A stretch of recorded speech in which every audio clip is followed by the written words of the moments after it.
এরা কারা? এই মাগদুবি যারা, এটা হলো ইহুদিরা। এই ইহুদিদের পথে আল্লাহ চালায়েন না। ইহুদি কি জিনিস? ইহুদি যারা আছে এরা এত মারাত্মক খারাপ, যারা বিশ্বের মধ্যে আল্লাহর পরে বুঝে আসে না, মাখলুকের মধ্যে দামি হলো ফেরেশতাদের থেকে দামি হলো নবীদের।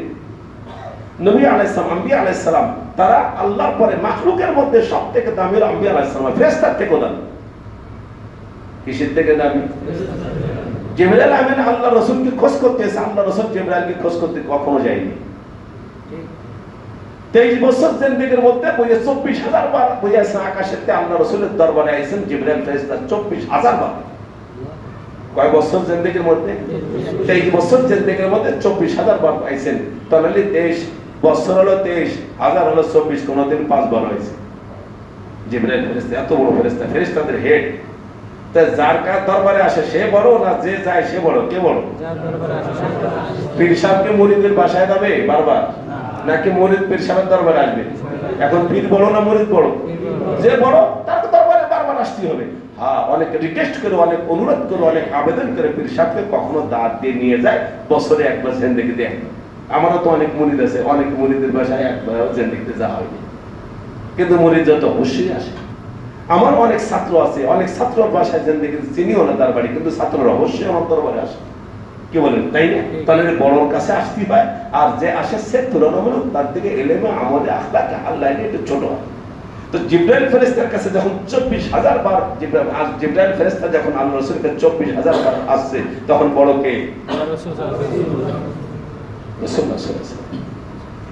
এই রাসূলুল্লাহ সাল্লাল্লাহু আলাইহি ওয়াসাল্লাম এত, এবং সমস্ত নবীরা, এত আমাদের নবী তো হেড, এবং অন্য নবী যারা আছে ছোট দিক দিয়ে যে নবী আছে, নবীদের কাতারে যারা আছে তারা সবাই জিবরাইল আমিন থেকে বড়, ফেরেশতা থেকে বড়। এই নবীদেরকে হত্যা করার সাহস পৃথিবীতে আর কেউ হয়নি। সর্বপ্রথম যাদের সাহস হয়েছে তারা হলো ইহুদিরা।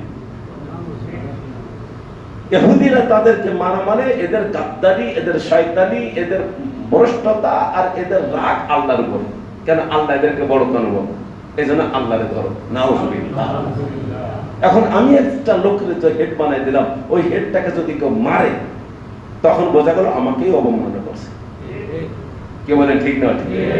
আল্লাহ রাব্বুল আলামিন বলছেন জান্নাতের মধ্যে আমি একটা ক্যাটাগরি দিয়েছি, এই ক্যাটাগরি এইটার মধ্যে যার মধ্যে পাওয়া যাবে এই তালিকা, সেই জান্নাতে যাবে। এটা নিয়ম শৃঙ্খলা দিয়েছি, কিছু তালিকা দিয়েছি, এই তালিকা মানে যারা চলবে তারা জান্নাতে যাবে। ইহুদিরা আল্লাহর উপর শয়তানি করে সূরা বাকারার মধ্যে প্রথম পারার মধ্যে বলছে ওয়াকালু লা ইয়াদখুলুল জান্নাহ, তারা বলে জান্নাতে কেউ যাবে না ইল্লা মান কানা হুদান, একমাত্র বেহেশতে যাবে ইহুদিরা। আল্লাহ বললেন কি যে জান্নাতে যাবে কে, কোন গুণে যাবে সেই গুণ আমি বয়ান করছি, আমি জান্নাতে যার ফয়সালা আমি দেব। তো ইহুদিরা বলছে ওয়াকালু, তারা বলে লা ইয়াদখুলুল জান্নাহ, কোশ্চিন কারো জান্নাতে যাবে না কেউ ইল্লা মান কানা হুদা,